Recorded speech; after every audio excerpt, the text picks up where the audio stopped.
ఈరోజు నీ కళ్ళకు కనబడే తల్లి ఒకరోజు కనబడకుండా పోతుంది. ఈరోజు నీ కళ్ళకు కనబడే ఈ తండ్రి ఒకరోజు కనబడకుండా పోతాడు. కనబడకుండా పోయిన తర్వాత అయ్యో నా తల్లికి నేను ఏం చేయలేకపోయానే అని నువ్వు ఏడ్చి ప్రయోజనం లేదు కదా. నీకు కనబడే తండ్రి కనబడకుండా పోయిన తర్వాత నా తండ్రికి నా చేతులతో ఒక ముద్ద పెట్టలేకపోయానే అని నువ్వు కన్నీళ్ళు కార్చిన ప్రయోజనం ఉండదు కదా.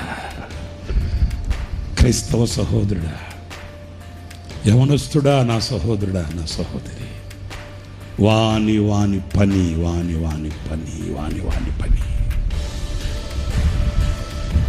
నీ పని ఎలా చేస్తున్నావు? నీ పని నువ్వు శ్రద్ధగా చేయగలిగిన పనివాడివి అయితే, దేవుడు నీకు ఇచ్చిన స్థానాన్ని కాపాడుకుంటూ దేవుడు నీకు ఇచ్చిన పనిని గుర్తించిన పనివాడివి అయితే, నీ మీద ఈ రాత్రి పరిశుద్ధాత్మ కుమ్మరింపు కలుగుతుంది.